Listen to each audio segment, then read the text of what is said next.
Ini prinsip-prinsip besarnya aja sih, dinamika konteks kenapa konvensi ini menjadi sangat penting. Pasca ratifikasi penting diintegrasikan ke dalam kebijakan ini. Global proteksi itu adalah menjadi strategis karena undang-undang terbatas pada satu negara. MOU terbatas 2 negara, konvensi untuk lintas atau multinegara. Ya. Legitimasi moral, peluru mendesak perlindungan di negara penerima, diratifikasi mayoritas negara pengirim migran, antara lain Mesir, Bangladesh, Maroko. Dulu kan ada selalu bilang HAM ini dari Barat, konvensi ini dari Barat. Padahal justru negara-negara yang mungkin nggak berurusan dengan dia sebagai pengirim migran, gitu ya, dia sudah meratifikasi. Ya. Ratifikasi mengikat negara lapor ke UN, gitu ya. Kemarin Komnas Perempuan bereksperimen menggunakan SIDO. Jadi ketika Saudi Arabia dan ketika Malaysia direview oleh Komite SIDO, Komnas Perempuan melaporkan temuan-temuan kita tentang kekerasan terhadap perempuan yang dialami oleh migran di Malaysia dan di Saudi Arabia. Karena selama ini laporan-laporan SIDO, Konvensi Anti Diskriminasi Terhadap Perempuan, itu kan hanya negara tersebut yang melaporkan. Dari JSO-nya, Shadow Report, dari lembaga HAM-nya gitu ya. Nah ini sekarang kita melakukan cross intervensi. Ini kita mendapat inspirasi waktu saya ke Denmark. Jadi namanya studi eksploratif negara lain itu nggak selalu buruk. Di sana negara di Denmark itu bilang bahwa negara kami baik-baik. Tapi orang-orang migran dari negara asalnya, aktivis dari negara asalnya itu melaporkan bahwa migran di Denmark itu diperlakukan buruk. Gitu. Waktu si Denmark direview, saya bilang wah ini menarik kita lakukan karena intervensi kita di negara penerima kan sulit. Jadi sekarang kita melalui global proteksi internasional ini kita melaporkan Malaysia dan melaporkan Saudi Arabia. Nah ini kayak gini, mekanisme internasional human rights itu banyak ruang-ruang yang bisa kita gunakan. Kawan-kawan CSO dan sebagainya, kita bisa bercerdas ceria menggunakan fora-fora itu. Negara yang sudah meratifikasi itu dampaknya dia memperbaiki data, sistem, best practices, banyak hal yang bisa dilakukan. Poin penting isi konvensi 90. Moga-moga untuk ke-100 kali saya sering dikritik bicaranya terlalu cepat. Saya yakin hari ini juga akan dikritik yang sama. Tapi moga-moga kalau terlalu cepat kawan-kawan silahkan tolong agak dilambatkan. Poin penting isi konvensi 90 mengintegrasikan ke dalam UU PPIRN. Tidak boleh ada diskriminasi, ya. Itu prinsip penting. Jadi konvensi ini tidak hanya mengatur orang berasumsi migran yang masuk, well itu iya, tapi juga siapapun migran. Kita mau berangkat pun bisa menggunakan ini juga. Buruh migran dan keluarganya tidak boleh ada diskriminasi berbasis jenis kelamin, ras, warna kulit, bahasa, agama, kepercayaan, keamanan, pendapat, politik, kewarganegaraan, kedudukan, ekonomi, properti, dan lain sebagainya. Kita cenderung tidak melihat bahwa keluhan-keluhan para buruh migran yang terdiskriminasi karena praktek kepercayaannya juga banyak. Itu tidak tereksplorasi karena kita mensimplifikasi isu migran karena miskin, karena ekonomi. Padahal pelanggaran hak asasi berbasis agama itu juga tidak sedikit. Soal dietary pola makan, mereka dipaksa atau minim pilihan makan yang mereka mungkin dari kepercayaannya tidak mereka makan. Dari segi menjalankan ibadah, yang paling menarik mungkin nggak tahu kawan-kawan pernah dengar nggak ketika mau menjalankan ibadah dibilang udahlah kalau kalian kan musafir nggak perlu gitu, hanya atas nama efisiensi gitu. Itu banyak dan dari agama apapun gitu ya. Itu yang orang-orang Hindu ke Timur Tengah atau sebaliknya gitu ya, itu sering mau ke gereja dihambat-hambat, mau ke masjid sholat pakai mukena dibilang mirip hantu gitu-gitu ya. Nah ini yang saya nggak tereksplorasi dalam melihat isu migran. Jadi migran 90 ini menurut saya dia sangat komprehensif melihat migran sebagai manusia utuh. Hak dasar yang harus dilindungi. Tes. Tapi suara saya oke, sudah cukup kencang. Tes. Oke. Hak dasar dasar yang harus dilindungi itu hak bermigrasi dimanapun. Ya, itu bukan dilarang tapi dilindungi. Hak atas hidup dan dilindungi oleh hukum. Jadi pendampingan hukum itu menjadi kunci. Dan dia mengundang efek jerah yang luar biasa. Riset saya ketemu dengan employer dari Timur Tengah. Mereka bilang, kenapa dia hati-hati kalau mau macam-macam dengan negara Ethiopia atau Filipina atau Bangladesh, karena negaranya kalau ada apa-apa diproses hukum. Itu menurut para employernya, dan itu sering dimunculin di TV. Nah, di Indonesia itu, ini saya sekali masukan untuk dari Kemenlu, pada masa saya membuat riset setidaknya itu menarik. Jadi alasannya bahwa, dan menurut saya ini kerjaan PT juga, udah daripada kamu ribet-ribet di sini, kamu nanti akan dirajam, kamu nanti akan dikisos, kamu nanti akan ini, sudah kamu cepat aja pulang ke Indonesia, ini diganti kompensasi uang. Itu PJTKI selalu memisikan seperti itu. Jadi akhirnya tidak diproses hukum. Dampaknya para employer ini atau para majikan-majikan ini, mereka merasa kalau dengan Indonesia ya sudah gitu kan. Atau saya tahu bahwa perlindungan hukum juga ada, pendampingan itu sejumlah itu saya juga melihat datanya. Tetapi tidak terlalu banyak diekspos di media. Pejabat lokal tuh tidak memberikan atau minim memberikan statement ke media, sehingga expose media untuk pembelajaran publiknya menjadi minim. Ini waktu itu saya SMS ke Bu Linda Gumelar waktu mau berangkat ke Saudi, Ibu tolong bicara dengan media gitu. Jadi mungkin perlindungan ada, mungkin sudah A, mungkin sudah B, tetapi kalau tidak ada komunikasi ke publik, itu publik nggak tahu bahwa negara hadir utuh di sana. Itu yang juga penting. Kemudian perlindungan di depan hukum diberlakukan manusiawi, dilindungi hartanya. Nah, ini manusiawi atau layak, ini kita sudah punya konvensi untuk kerja layak PRT. Lebih mudah sebetulnya untuk bisa merancang yang namanya layak manusiawi itu seperti apa. Nanti kalau dalam diskusi saya bisa sampaikan. Kemudian dilindungi hartanya. Praktek para migran itu banyak sekali ketika dideportasi hartanya diambil. Itu tidak boleh. Bukan karena dia legal atau ilegal, dia kemudian kehilangan harta. Itu hak yang juga harus dilindungi. Dan itu bahkan dalam hak asasi yang, kalau kawan-kawan hak asasi yang berapa ribu tahun dipikirkan oleh hak asasi dalam Islam itu, hak nyawa dan harta ini satu hal yang juga penting. Agama, nyawa, harta dan sebagainya. Karena ini penghidupan, bukan soal materai gitu. Ini akses penghidupan, akses untuk melanjutkan penopang hidup manusia itu harta gitu kan. Nah, kemudian buruh migran adalah seorang yang akan, tengah atau telah. Jadi kita sering memotong akan, sehingga berpikir sudah waktu berangkat saja. Ini tidak cukup. Kasusnya banyak di sini kok. Kasusnya banyak di sini. Kasusnya juga banyak setelah. Nah, migran itu adalah rangkaian, gitu ya. Untuk melakukan pekerjaan yang dibayar dalam suatu negara di mana ia bukan menjadi warga negaranya. Kesatuan dari rangkaian persiapan, pemberangkatan, transit, masa tinggal, saat kembali harus mendapat perlindungan dan pemenuhan hak. Itu yang sangat penting dalam ini. Keluarga menjadi elemen penting dalam migrasi. Buruh migran dilihat sebagai manusia utuh, anggota keluarga, kawin, hubungan berakibat sama dengan hak. Ini cara pandang konvensi ini sangat menarik.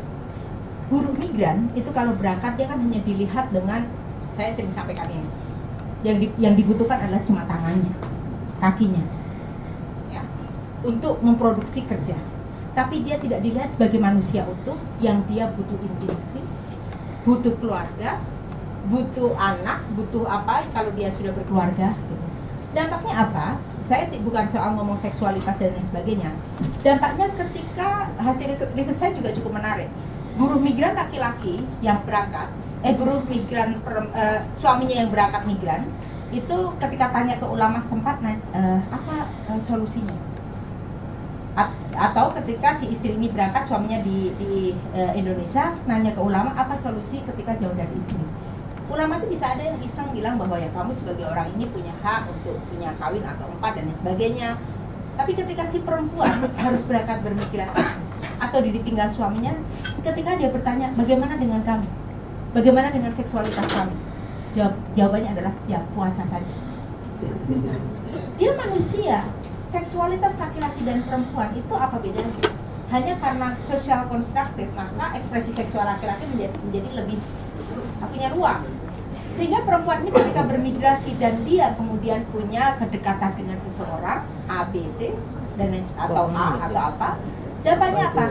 Dia terancam hukuman mati, gitu kan? Jadi ekspresi seksual ini bukan hal yang sederhana.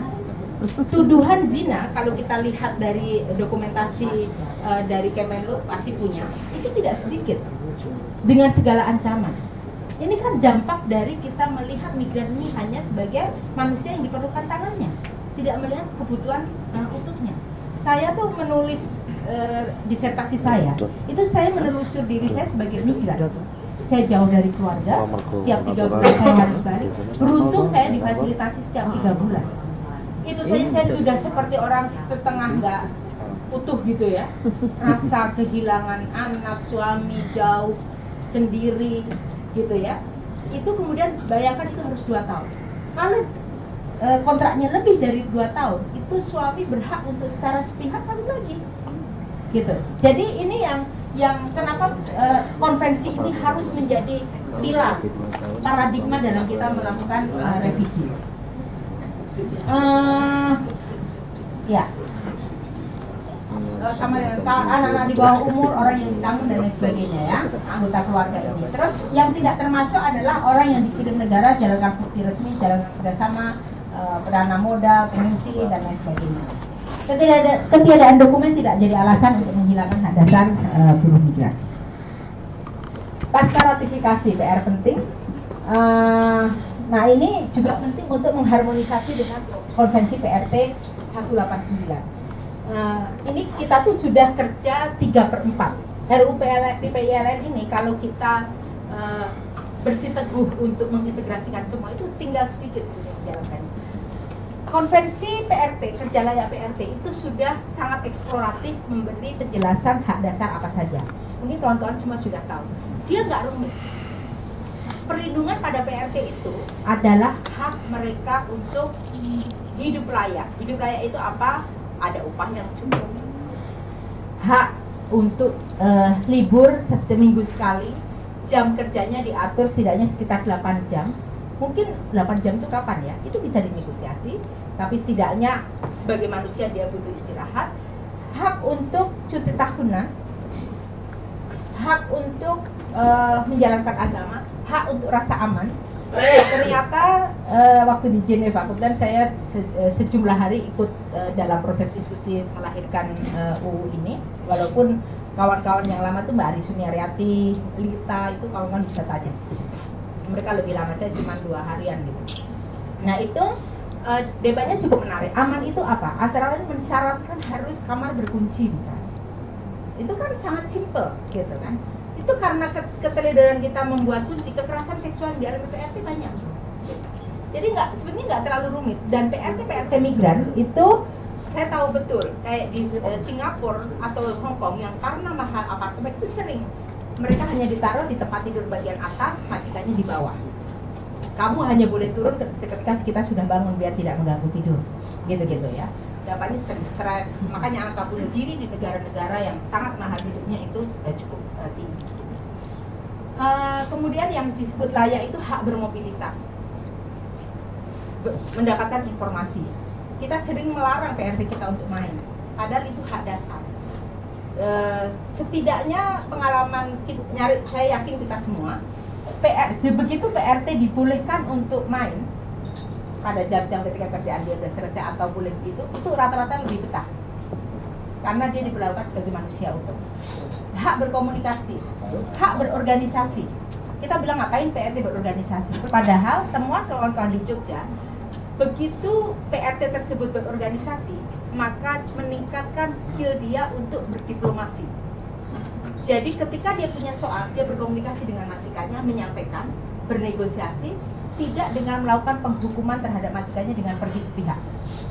kemarahan PRT yang belum mengenal berorganisasi, ketika dia marah, dia biasanya marahnya dengan anak majikannya atau dia sepihak pergi begitu saja, di mana majikannya bekerja dan lain sebagainya. Itu kan nggak ringan gitu ya, yang harus dialami oleh para majikannya. Jadi hak layak itu sebenarnya nggak terlalu rumit, itu kurang lebih seperti itu. Teman-teman bisa searching aja. Optimalisasi peran legislatif yudikatif jangan hanya menjadi wilayah eksekutif saja. Nah ini ratifikasi ini sering hanya menjadi wilayah eksekutif, legislatif nggak tahu apa-apa bahwa kita sudah punya SIDO dan lain sebagainya. Negara memberi info kepada majikan, buruh, organisasi publik khususnya buruh migran dan keluarganya, komunitas harus paham isi konvensi, menyediakan perangkat perlindungan antara lain konsuler, sanksi efektif, setidaknya tidak terapkan langkah yang lebih buruk. Negara peserta berjanji serahkan laporan mengenai upaya legislatif, yudikatif dan lain sebagainya. Pasca ratifikasi, ini penting penguatan mekanisme HAM, lembaga-lembaga HAM ini juga penting, regional maupun lintas regional, agar bisa mendorong negara penerima meratifikasi konvensi tersebut. Isu migran ini paling alot, ya. Saya cek ke mekanisme HAM OKI, Organisasi Kerjasama Islam itu sekarang punya mekanisme HAM, which is kita bersyukur ada itu. Berharap isu migran bisa masuk. Itu rupanya yang paling mental. Saya berharap juga mekanisme regional.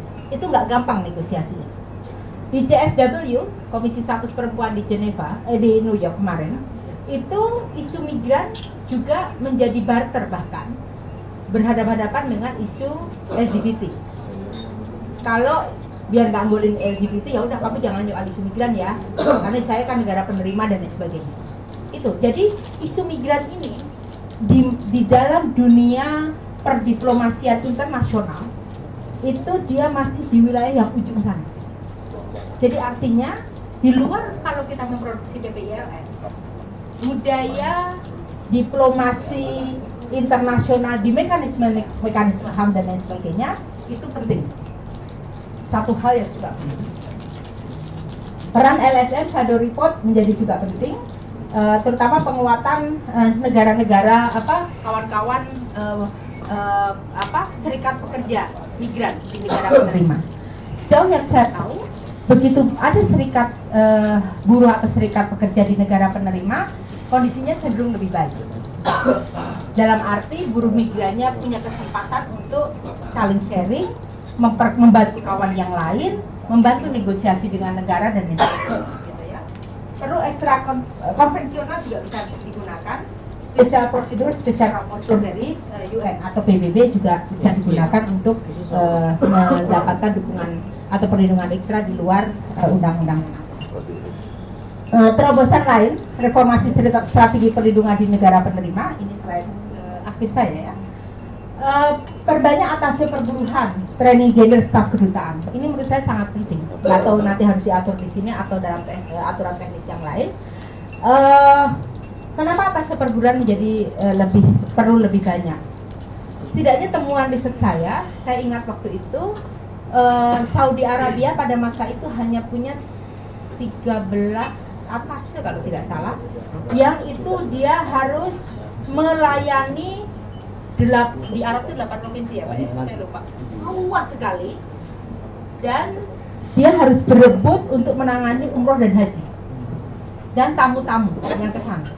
Jadi mereka sendiri kelabakan gitu. Dulu saya berpikir kadang apa negara kurang melakukan A, B, C, D gitu. Pas lihat realitasnya, oh rupanya ini ada soal di mana posting atase-atase ketenaga kerjaan atau yang menangani itu sebetulnya nggak berimbang kasusnya dengan ketersediaan orangnya. Kenapa saya mendorong ada training gender dan pemulihan? Sekarang saya di Komnas Perempuan saya tambahkan pemulihan untuk staf kedutaan. Di Komnas Perempuan aja namanya staf UPR, unit pengaduan dan rujukan, yang menangani kasus-kasus, menerima kasus setiap hari. Itu dalam 3 bulan atau bahkan dalam 6 bulan mereka tidak ada healing, proses pemulihan. Itu mereka burn out, stres dan lain sebagainya. Saya bisa paham walaupun tidak mentolerir. Di kedutaan itu sering migran tuh sering bilang gini, nggak mau saya ke kedutaan karena galak-galak, karena di sana saya malah dimarahin, karena saya malah dibentak-bentak, dan saya melihat dengan mata kepala sendiri, Pak Fauzi. Tahun 2006, 2000 itu, terus itu, guru migrannya bilang gitu, udah agak lama memang. Terus di depan mata saya sendiri dibentak-bentak. Terus belakangan saya pas di Komnas Perempuan saya gini, oh saya tahu penyebabnya. Orang-orang di kedutaan ini kan sebetulnya tiap hari ngalami kasus mengabsorb energi-energi yang lelah, energi frustasi segala macam, dan dia tidak dipulihkan. Dia manusia juga. Polisi perempuan itu manusia. Tentara itu manusia yang punya kadar keterbatasan untuk tiap hari mendapatkan pengaduan-pengaduan seperti ini. Nah, menurut saya penting ada training pemulihan bagi staf-staf yang menerima kasus-kasus, sehingga mereka menjadi lebih, dalam tanda kutip, lebih jinak, lebih responsif, lebih empati gitu, atau dirotasi gitu. Itu yang menurut saya penting. Bahkan dari ada TKW, karena saking takutnya dia ke kedutaan, karena takut dimarahin, itu sakit dia memilih temannya ditaruh di depan kedutaan gitu. Itu ada kasus yang seperti itu pada masa itu. Moga-moga sekarang sudah reformatif ya. Buat terobosan network dengan institusi lokal yang strategis, filantropi dan keagamaan. Ini menurut saya juga penting, terutama di wilayah-wilayah yang organisasinya masih nggak terlalu bagus. Ini mungkin bisa ambil peran yang baik. Sikap tegas negara disampaikan ke publik, tadi sudah saya sampaikan. Selektif negara penerima yang sudah siap. Moratorium yang komprehensif dan pelibatan publik. Moratorium cenderung itu sering kurang konsultasi. Saya lihat sih sekarang konsultasi dengan CSO cenderung lebih banyak. Tapi dulu kadang moratoriumnya hanya sepihak, keputusan negara. Terutama buruh migrannya tidak diajak bicara, perlu nggak kita melakukan moratorium. Nah ini yang menurut saya pola partisipatif dalam memutuskan moratorium ini menjadi penting. Pemulihan korban, hak substantif untuk keadilan, kebenaran dan pemulihan dari korban. Ya, itu dulu. Terima kasih. Bagian belakang ini soal kerja-kerja Komnas Perempuan. Terima kasih. Terima kasih. Terima kasih kami ucapkan kepada Ibu Yunianti. Saya kira sangat komprehensif masukan yang disampaikan tadi. Dan mudah-mudahan ini akan sangat bermanfaat buat kita ya, dari Kemlu. Satu catatan mengenai tadi komplain mengenai itu kasus 2006 Bu ya. Mudah-mudahan kita sudah mulai berbenah, dan kalaupun ada hal-hal seperti silakan disampaikan pada kita supaya kita bisa Kemlu bisa melakukan sesuatu yang lebih kontributif. Kita masih punya waktu 30 menit ya Wina ya. 30 menit dan kita buka untuk sesi tanya jawab. Silakan. Mohon menyampaikan nama dan juga asal lembaganya. Yang di belakang dulu pertama. Silakan. Mohon mic-nya dong. Nama saya Daniel Awidra, saya mewakili HRWG, Koalisi NGO untuk Advokasi HAM Internasional, salah satu bagian dari jaringan migran, khususnya untuk Pokja ASEAN. Saya terima kasih buat Mbak Yuni. Tadi di sana saya menekankan pentingnya untuk kerjasama antar pemerintahan atau khususnya di region seperti ASEAN. Sebenarnya memang hukum-hukum itu kan berlaku dibatasi oleh kewenangan, oleh sovereignty ya, hanya satu negara. Namun sebenarnya ada satu prinsip Maastricht Principle, di mana memungkinkan peran extraterritorial obligation sebenarnya dari lembaga-lembaga HAM, kemudian stakeholder HAM, dan juga peran negara. Saya rasa ketika ASEAN memiliki badan-badan HAM seperti AICER, ACBC, bahkan Komnas Perempuan, Komnas HAM di masing-masing negara, saya rasa kerjasama HAM antar negara dengan menggunakan memainstreamingin Maastricht Principle, di mana negara itu respect karena memang hak asasi manusia kan sifatnya universal. Maka kerjasama antar Komnas misalkan, atau pertanyaan saya bagaimana peran Komnas Perempuan di sini untuk mencoba melengkapi peran negara dan juga peran masyarakat sipil yang ditawarkan untuk juga bisa menginvestigasi kasus, untuk bisa juga membuat laporan independen, untuk juga membantu korban, pemulihan ataupun remedi terhadap korban, sehingga hak perlindungan itu bisa benar-benar efektif ya. Tapi menurut saya memang bagaimana apakah Kemlu juga mau memanfaatkan prinsip-prinsip Maastricht dalam diplomasinya, sehingga kerjasama antar negara tidak dibatasi semata-mata oleh teritori satu negara. Terima kasih. Saya kira 3 orang ya. Ya, monggo. Yang di belakang dulu, sorry. Nanti yang di belakang ya. Tadi belakang tadi nomor 2. Baru nanti. Saya dulu Mas Alif. Nama saya Bobi dari SBMU. Di dalam konvensi 90 ya, itu di sana ada komite perlindungan, diamankan komite perlindungan pekerja migran dan untuk keluarganya. Bagaimana pandangan Ibu terkait dengan itu?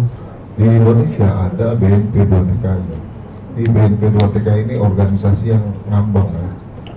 Dia dikatakan sebagai badan perlindungan, dia nggak bisa melindungi. Di dalam negeri dia hanya bisa mediasi. Mediasi pun itu tidak berimbang karena mediator yang ada di BNP 2TKI itu cenderung menjadi konsultan bayangannya PJTKI. Jadi nggak pernah berpihak kepada buruh migran. Kemudian di luar negeri pun dia nggak bisa melindungi pekerja migran di luar negeri karena sudah ada perwakilan RI di sana. Nah, jadi kan ini gampang posisinya. Nah, bagaimana pandangan Ibu terkait dengan itu? Apakah BNP 2TKI ini juga akan dijadikan sebagai Komnas Perlindungan Pekerja Migran misalnya? Karena yang kami dengar begini ternyata menjadi Komnas juga tidak enak juga, hanya merekomendasikan.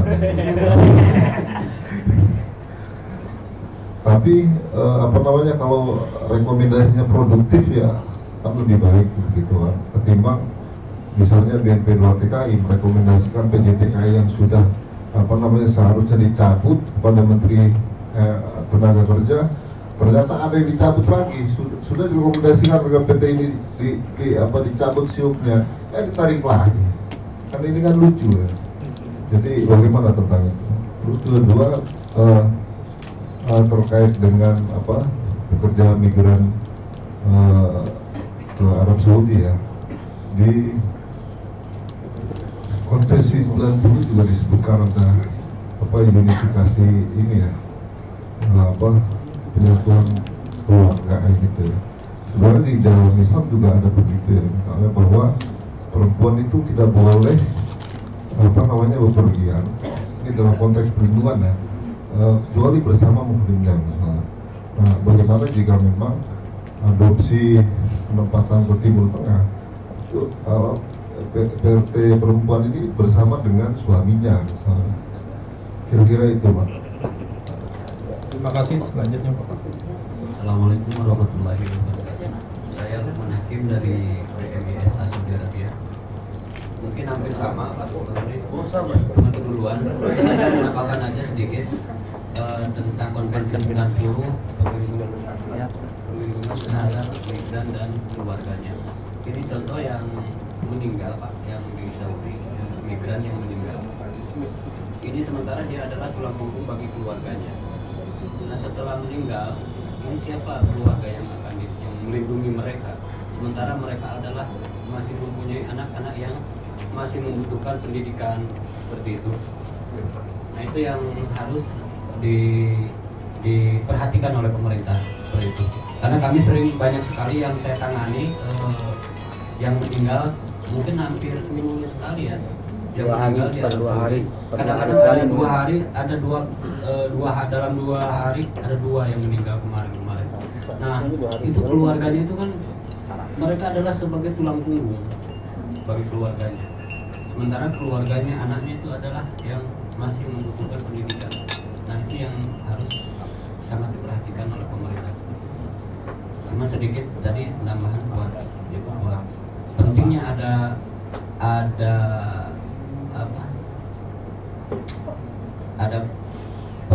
para staf KJRI itu memang kenapa sekarang di Saudi banyak ilegal itu karena pelayanan atau pelayanan pelaporan itu tidak berpihak. Mungkin karena kejenuhan itu perlunya ada rotasi gitu. Rotasinya pindahkan orangnya gitu ya? Ya ada refreshing lah. Jenuh sekali gitu. Karena saya juga Pak, saya merasa sendiri.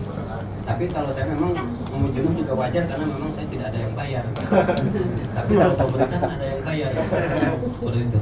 Assalamualaikum warahmatullahi wabarakatuh. Lagi Pak, bentar. Satu lagi Pak Lukman. Nanti kita setelah ini ada sesi pertanyaan segera. Silakan Pak Iqbal. Ini sekaligus kalau boleh menjawab tadi pertanyaan mengenai apa sikap Pemda terhadap Mas Trik tadi. Sekaligus. Terima kasih Pak. Pak Iqbal ini di Kemlu yang nanganin RUU PPLN. Jadi kalau ada salah-salah dia tanggung jawab. Saya mau nambahin sedikit saja. Terima kasih Bu tadi atas presentasinya. Tadi bicara Ibu menyampaikan mengenai masalah SDM perwakilan. Ini yang mungkin bagus juga untuk pengetahuan kita bersama bahwa sebenarnya untuk SDM perwakilan kita itu limited bukan oleh kebijakan Kemlu sendiri, tapi karena kebijakan di bidang SDM itu ditentukan oleh Menpan. Jadi sudah lintas kementerian. Kalau kita mengikuti peraturan dan perundang-undangan yang ada di perwakilan itu, jumlah local staff itu hanya boleh 1,5 kali jumlah komstaff, jumlah diplomatnya. Jadi kalau kita lihat jumlah local staff di KJRI Jeddah sebagai contoh, itu mungkin sudah lebih dari 10 kali jumlah diplomatnya. Jadi sebetulnya sudah jauh melampaui peraturan Menpan tersebut. Dan itu bisa dilakukan karena Menlu waktu itu Pak Hasan Wirayuda itu mengenalkan konsep citizen service. Sebenarnya salah satu tujuan dari konsep citizen service itu adalah untuk memperkecualikan beberapa perwakilan-perwakilan yang kasusnya sangat banyak, ONT-nya sangat banyak, supaya diperkecualikan dari peraturan Menpan, dan itu berhasil. Tapi itu pun kita sudah melampaui banyak. Tapi mungkin memang kalau menurut saya masalahnya bukan di jumlah SDM, karena teman-teman di KJRI Jeddah itu toh dengan jumlah SDM seperti itu bisa menyelesaikan kasus mungkin 10 kali lipat daripada BNP 2 TKI yang jumlah stafnya mungkin 2 atau 3 kali lipat. Jadi masalahnya adalah di manajemen kasus. Ini yang kami harus belajar dari teman-teman, nanti harus bertukar pikiran lebih banyak dengan teman-teman CSO bagaimana caranya supaya kasus ini bisa di-manage, masalah-masalah ini bisa di-manage dengan baik sehingga bisa mengurangi kebutuhan SDM tersebut. Kemudian yang kedua, saya setuju dengan Ibu tadi menyampaikan mengenai keperluan bahwa kita juga melakukan healing terhadap counseling terhadap local staff kita. Tadi malam saya baru cerita dengan teman dari Jeddah itu. Saya cerita bahwa suatu ketika saya ke Jeddah ketemu dengan PFK konsuler itu kepala bidang konsulernya Pak Sunarko. Kita lagi berdiri, tiba-tiba ada local staff datang Bu. Lalu local staffnya cerita ke Pak Narko bahwa Pak TKW tadi meninggal juga akhirnya Pak. Gitu. Terus Pak Narkonya dengan datar gitu, tanpa emosi bilang, iya meninggal ya. Udah bilang sama bapaknya gitu, udah bilang sama suaminya belum? Ya Pak, nanti saya telepon. Buat mereka mungkin hal biasa, buat saya yang dari pusat, saya shock gitu, ngelihat bahwa teman-teman saya emotionally sudah jadi plain gitu. Dan itu kan berbahaya. Kalau kondisi fisiologis seperti itu kemudian dibawa pulang ke rumah, ketemu anak istri, itu kan akan mempengaruhi hubungannya dengan anak istri. Jadi pada saat teman-teman dari CSO memikirkan TKI, kami di Kemlu memikirkan 3 Pak, mikirin TKI-nya, mikirin bagaimana mengurusin staf-staf kami supaya pulang nanti ke Indonesia masih sehat lahir batin, dan juga mikirin CSO-nya kan, supaya CSO-nya bisa bekerja sama dengan baik dengan teman-teman di perwakilan. Tapi saya setuju Bu, ini sedang kami pikirkan sekarang bagaimana memberikan psychological healing buat teman-teman di perwakilan yang on day to day basis gitu, berhadapan dengan orang meninggal, orang disiksa dan sebagainya. Kemudian terkait dengan Mas Tri tadi menarik juga, saya pikir ini nanti perlu dikaji lagi, tetapi pada saat itu memungkinkan kita selalu memanfaatkan jaringan teman-teman HAM. Contohnya dalam kasus Zainab, Pak Chandra itu saksinya. Dalam kasus Siti Zainab misalnya, itu kita Amnesty Internasional sama-sama bekerja dengan Amnesty Internasional untuk memberikan tekanan ke pemerintah Saudi dan juga tekanan ke pemerintah Indonesia. Kami nggak mungkin menyurati Pak SBY, bilang Pak SBY buruan lakukan sesuatu, tapi Amnesty Internasional yang menyurati ke pemerintah misalnya. Ketika itu memungkinkan, kita selalu melakukan itu, dan saya kira itu poin yang penting. Terima kasih Bu, mudah-mudahan tidak terlalu panjang. Terima kasih Pak Iqbal klarifikasinya. Silakan.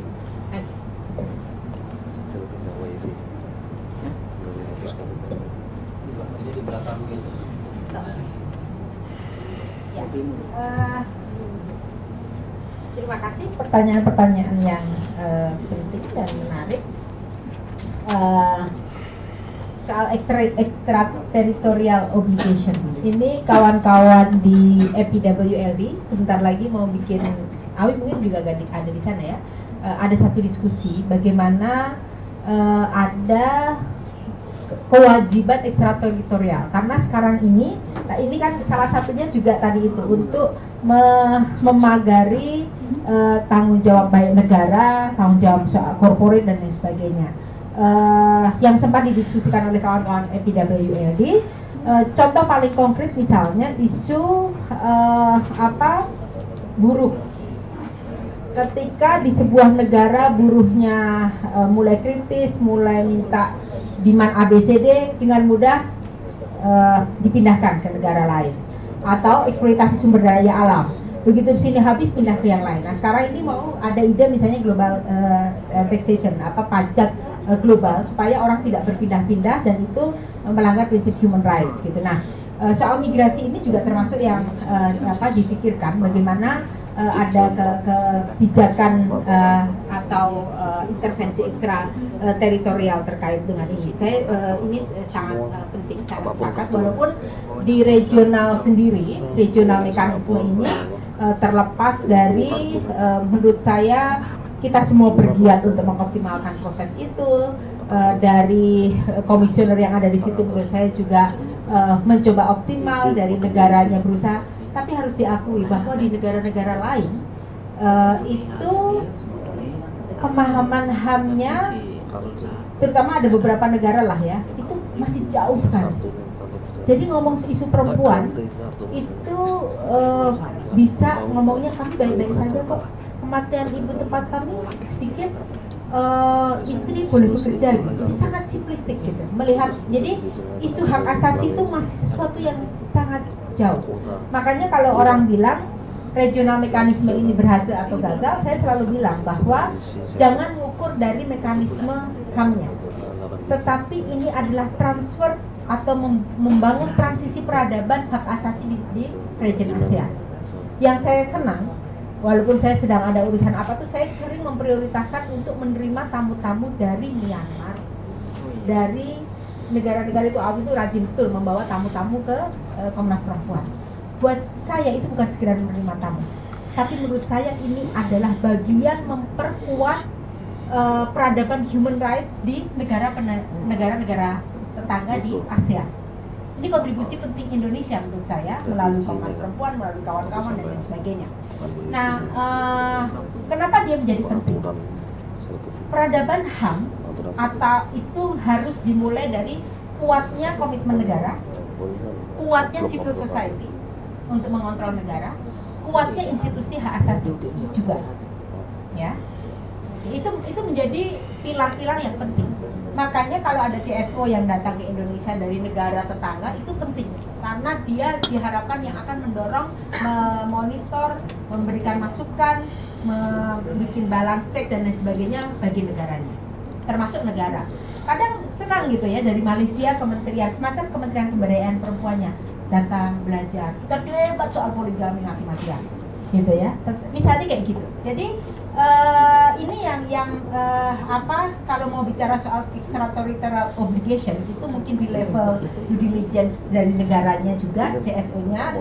Nah ini menurut saya membangun, karena untuk sebuah mekanisme HAM itu tidak cukup convention, court atau pengadilan HAM-nya, commission hak asasinya, tapi culture of human rights. Dia menjadi kunci. Jadi C4 gitu. Culture, code, dan biasanya kan yang muncul 3, saya menambahkan C-nya culture. Membangun culture of human rights itu sesuatu yang penting untuk menopang extraterritorial obligation ini bisa berjalan. Lalu yang Mas Bobi tadi soal untuk bagaimana ya kelembagaan dalam PPILN-nya ke depan yang harus kita pikirkan, terutama kritik kita terhadap BNP di TKI gitu ya. Jadi Komnas Perempuan juga memantau ada sejumlah temuan-temuan yang tidak menggembirakan dengan terkait ini. Setidaknya waktu saya lupa ya ke wilayah mana itu, jadi wilayahnya itu sangat maskulin, wilayah pelabuhannya, di mana di situ sarang trafficking. BNP 2 TKI nulis poster macam-macam gitu ya tentang harus apa segala macam. Tenaga kerjanya cuma ada beberapa gelintir orang dan dia bilang saya nggak tahu melakukan apa. Karena apa? Soal istilahnya itu tupoksi kalau bahasa negara. Tupoksinya nggak jelas. Kementerian atau biro tenaga kerja di daerah nggak tahu fungsinya apa, gitu ya. Jadi mereka akhirnya malah, dan buruh migran ini yang saya bilang tadi, dia berada di tengah-tengah dari ketidakjelasan mekanisme kelembagaan dan ketidakjelasan tugas dan fungsinya. Ini yang menurut saya penting untuk direvisi. Kelembagaan dalam PPLN itu harus clear. Siapa implementator, siapa pengawas, siapa produksi kebijakannya. Elemen ini mau bentuknya seperti apa nanti bisa dipikirkan. Tapi kalau dia dia adalah berbentuk komisi nasional, saya khawatir kalau dukungan negara tetap seperti sekarang mendukung lembaga-lembaga HAM nasional, dia nanti akan minim. Beruntung sekali terlepas dari segala kekurangan kami di Komnas Perempuan, di dalamnya adalah masih manusia-manusia yang itu yang saya rawat, yang bekerja dengan hati. Dukungan kita hanya 10M dari negara, tapi kerjanya luar biasa. Makanya saya kalau dibilang hanya cukup rekomendasi, nanti saya bisa share kerja-kerja yang selama ini kita upayakan, tentu masih jauh dari sempurna dan mari kita rawat bareng ya. Ini kan institusi kita bareng. Nah itu tapi setidaknya masih ada semangat yang luar biasa di sana untuk bekerja. Kalau mengandalkan dukungan negara itu kecil sekali untuk lembaga-lembaga HAM. Jadi kalau komisi untuk migran ini akan seperti support terhadap lembaga HAM, dia bisa jadi, apalagi kalau pelakunya bukan orang-orang yang bertaring dan lain sebagainya, dia nanti akan perlindungannya akan minim juga gitu. Dan ini yang rambu-rambu yang harus kita pegang. Terkait dengan peran lembaga HAM, kenapa dia kekuatan rekomendasi hanya salah satu, tapi dia kekuatan korektif yang dibutuhkan. Dia correctional sistem yang mengkoreksi sebuah lembaga HAM yang ideal. Lalu kemudian dia juga menemukan pola-pola baru kekerasan, pelanggaran HAM. Dia juga mendorong lahirnya sistem. Ya. Undang-undang PKDRT itu salah satunya adalah undang-undang yang dikawal oleh kita semua, di mana Komnas Perempuan termasuk yang juga ngotot. Ratifikasi konvensi migran itu kita semua pasti mengawal, berpeluk semua saya yakin, dan di situ juga Komnas Perempuan sangat serius betul mengawal beberapa puluh tahun gitu ya. Jadi termasuk dengan banyak berkoordinasi, nggak tahu dulu Pak Iqbal ikut ini nggak, dengan duduk dengan Kemenlu, dengan Kemenakertrans, kita diajak menjadi tim bukan tim ahlinya di Kemenakertrans, dan dibilang bahwa ngapain ya meratifikasi ini, kan ini hanya untuk memberi untung kepada para migran yang akan datang ke Indonesia. Akhirnya kita membuat sejumlah list keberatan negara untuk meratifikasi. Untuk konteks ratifikasi saya harus bilang Kemenlu cukup proaktif waktu itu, yang lumayan di depan. Terus kita bilang ke Kemenlu, ini mau UPR, Universal Periodic Review, ini penting untuk segera diratifikasi gitu ya. Terlepas dari soal mengejar mau UPR, tapi yang argumen yang rumit itu waktu itu di Kemenakertrans. Sehingga kita coba duduk bersama untuk menjawab seluruh argumen-argumen keberatan negara atas ratifikasi konvensi ini, membuat kayak kajian akademik. Itu kemudian kita serahkan menandingi advisor akademik yang di-hire oleh mereka yang tidak paham soal isu migrasi. Gitu. Jadi ini cara kerjanya memang nggak selalu gaduh, nggak selalu riuh di luar. Tapi kerja strategis adalah tahu di mana ruang-ruang, lubang-lubang cara bekerja yang efisien. Ada kalanya kita mengangkat blow up luar biasa dengan media, ada kalanya kita gencar dengan publik, ada kalanya duduk dengan serius dengan para expert, ada kalanya duduk bersama dengan hanya beberapa orang di kementerian gitu. Nah ini cara kerja lembaga HAM yang menurut saya dia memang beragam pola gitu. Nah, akhirnya ratifikasi konvensi, kita juga turut untuk misalnya memikirkan perlindungan yang lebih makro, konvensi PRT untuk hak layak misalnya. Ide-ide apa? Dari mengawal, itu kan konvensi PRT hak layak itu kan dimulai dari membuat kuesioner. Saya yakin sebagian kawan sini juga terlibat. Dikirim kuesioner ke seluruh negara, isu-isu PRT apa? Lalu kita balikin sana. Lalu perlindungan yang dibutuhkan, dibalikin lagi ke sana. Lalu dirumuskan draft awal, dibalikin ke negara, dapat masukan-masukan, dibalikin ke sana. Akhirnya duduk tahap awal sejumlah ekspor, membuat konvensi itu, lalu kemudian baru duduk berbagai negara, representasi bangsa, untuk menggagas itu. Sampai berhari-hari, bermalam-malam, memutuskan bahkan untuk satu kata. Gitu. Upah itu dalam bentuk apa? Debatnya luar biasa. Oh, upah itu boleh nggak orang di negara-negara kayak Haiti dan lain sebagainya, kami biasa memberikan dalam bentuk barang.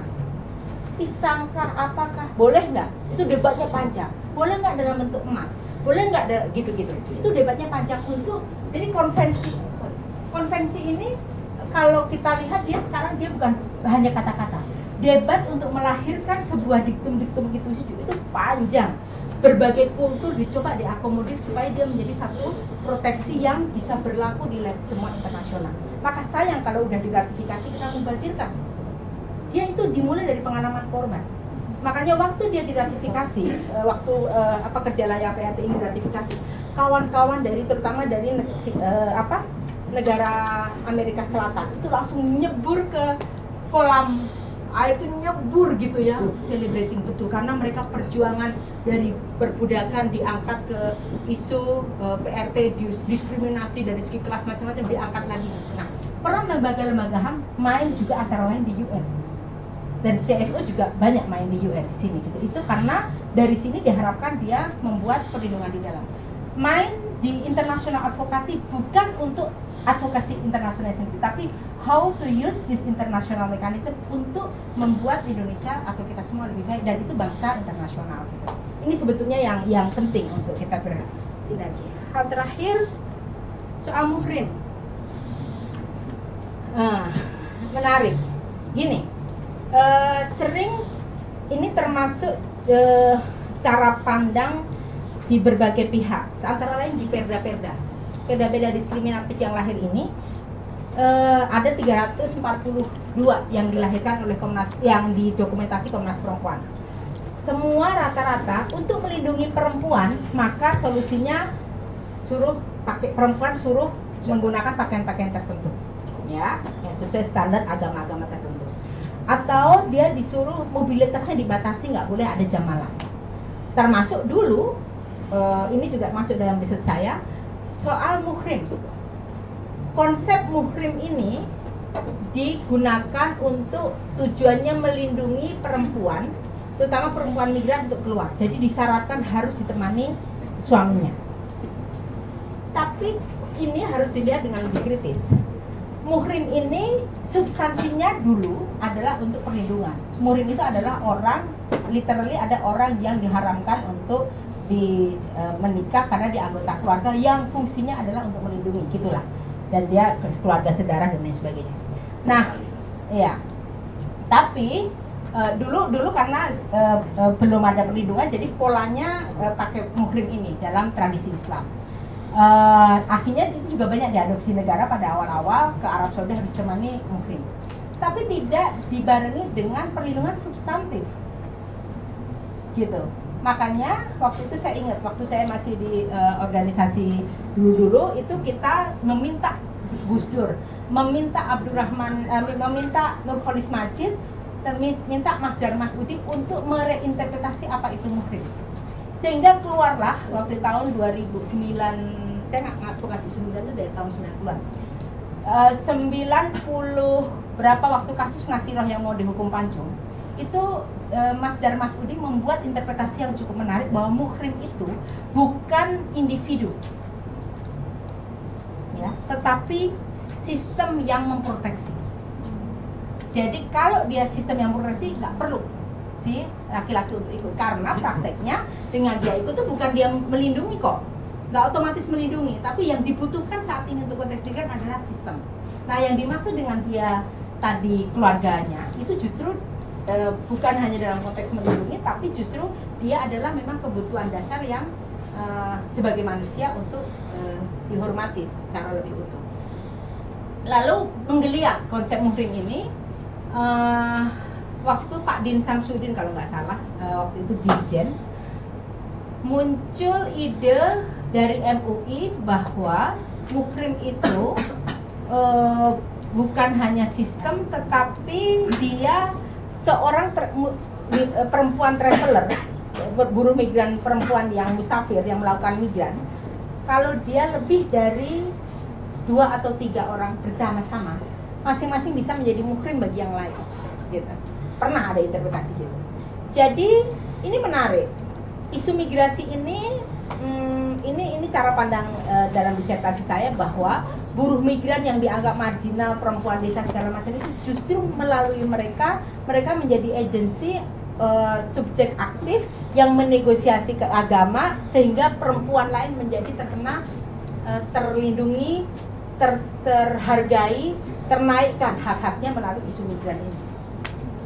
Itu asumsi saya gitu. Jadi bukan sebaliknya, mereka yang kita lindungi, bukan. Prakteknya melalui mereka isu muhrim pun sekarang mulai ternegosiasi. Isu kepala keluarga di daerah-daerah itu banyak buruh migran yang suami saya nganggur. Dulu mereka memang bekerja, sekarang saya yang bekerja.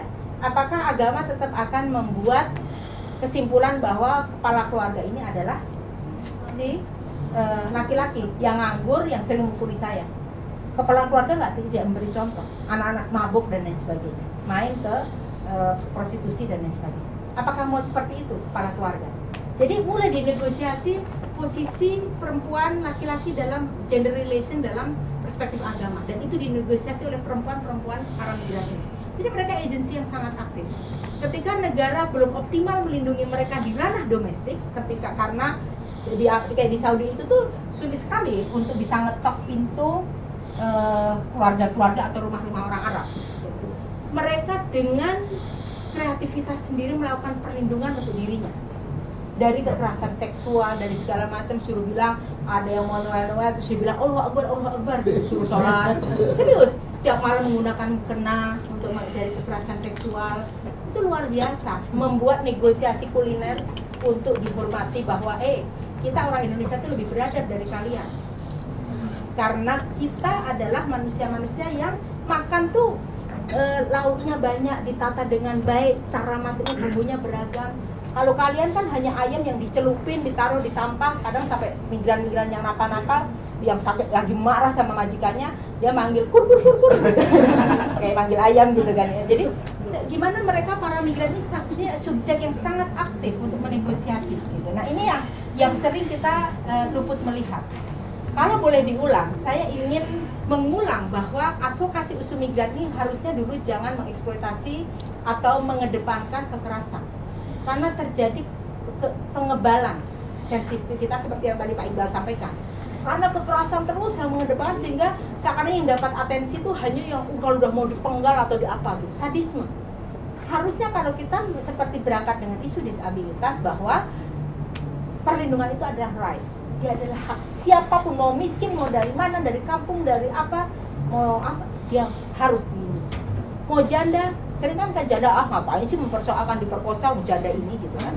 Tidak gitu, dia melekat sebagai manusia. Nah ini yang kalau bolehlah direvisi, atau sekarang mari kita revisi bahwa ini adalah right based. Nah konvensi migran ini memberi pendasaran bahwa ini adalah hak dasar yang tidak bisa dihilangkan hanya karena dia migran dan lain sebagainya. Gitu. Terima kasih. Terima kasih. Ini waktunya sudah selesai, tapi saya ingin memberikan satu yang terakhir. Setelah ini kita masih ada sesi diskusi paparan terhadap hasil diskusi grup kemarin, dan pada kesempatan itu kita masih punya peluang kita untuk menyampaikan masukan terkait dengan undang-undang ini. Saya kira silakan. Ya, selamat siang. Assalamualaikum warahmatullahi wabarakatuh. Salam sejahtera untuk kita semua. Nama saya Sofyan dari KP2TKI. KP-nya apa? Komite Pengawas Pelindung Tenaga Kerja Indonesia. Kita dibentuk oleh Kesbangpol beberapa tingkat kabupaten dan kota. Pertanyaan saya kepada Ibu bahwa Ibu Yuni, Mbak Yuni, bahwa Kemlu dan beberapa instansi ini kurang terintegrasi, Pak. Apa kurang terintegrasi? Banyak sekali permasalahan-permasalahan yang kita laporkan ke PWRI, Pelindungan Warga Negara Indonesia, yang di sana kadang-kadang kita diketemukan oleh stafnya yang dari dia mengaku bahwa dia dari konsulat gitu kan, mengatakan ini kan kembali lagi ke PT dan lain-lain. Nah, kita bingung sebagai LSM, NGO yang pun tidak punya business oriented, nggak punya anggaran, dibalikan terus. Padahal kan sudah jelas bahwa di dalam Undang-Undang Undang-Undang Dasar 1945 pasal 28D menyatakan warga negara bebas, berhak bekerja di mana saja. Artinya maksudnya dilindungi. Ini laporan tahun berapa ini? Baru-baru ini sering, Pak. Kita sering melaporkan dari Kerawang, dari Sukabumi, dari Cirebon. Ada datanya banyak dan tidak ada kejelasan. Ke Kemlu, Pak, ada bukti-buktinya, itu ke satu. Kedua, masalah tentang trafficking. Di unit-unit Kapolres, unit-unit PPA, jangankan tentang rancangan Undang-Undang PPILN, Undang-Undang 39 tahun 2004 saja, unit PPA tidak tahu, Pak, tentang proses CTKI, calon tenaga kerja Indonesia di sana, tentang umur 21. Banyak kita melaporkan, ada oknum-oknum dan juga sponsor melakukan perekrutan di bawah umur, tapi tidak ada tindakan hukum, tidak ada di poros-poros ini. Seperti apa? Artinya berarti instansi kepolisian, Kemlu, Kemenaker, dan BNP 2 TKI itu terintegrasi. Padahal di BNP 2 TKI ada badan pengamanan di sana, ada polisinya.